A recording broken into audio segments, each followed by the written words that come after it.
Historically, medical research has treated men and women as the same, with studies frequently centered on male participants, but their findings were applied to everyone. This approach overlooked a critical factor: the significant biologic difference between how diseases and treatments affect men and women today. Thanks to the tireless efforts of pioneering women in science and medicine, we are beginning to understand just how important it is to recognize these differences.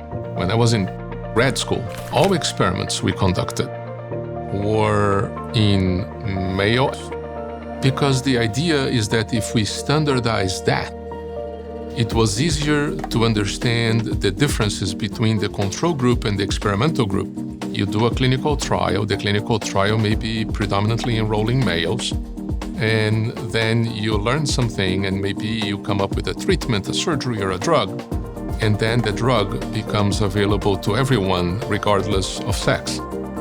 And there is just a mismatch here and a potential missed opportunity.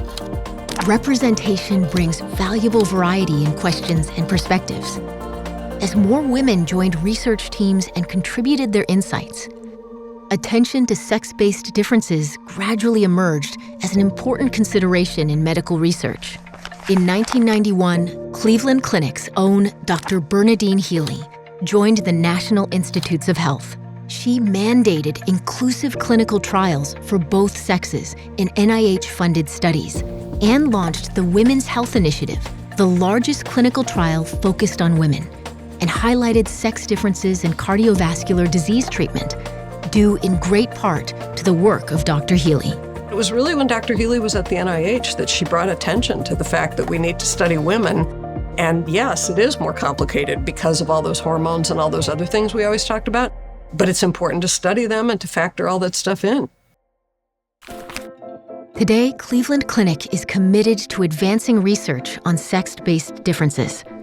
For example, neurological diseases, where these distinctions can mean the difference between life and death. Cleveland Clinic is leading the charge in understanding why nearly 2/3 of Alzheimer's patients are women, pioneering research that will shape the future of medicine.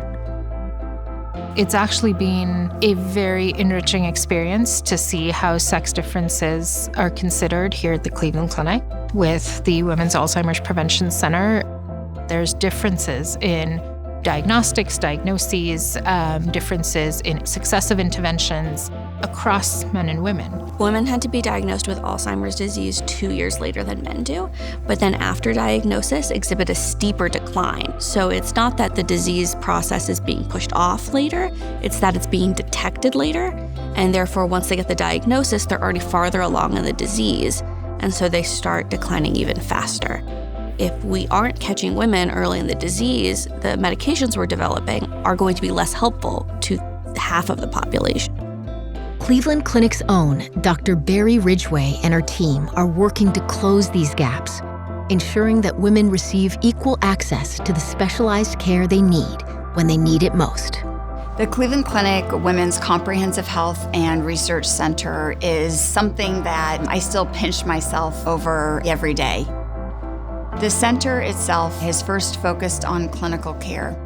The other piece of it is the research, and that's imperative. As we're improving our clinical care, we need to very quickly improve our knowledge, and that will only come through research. When we have that information, we can even provide better care.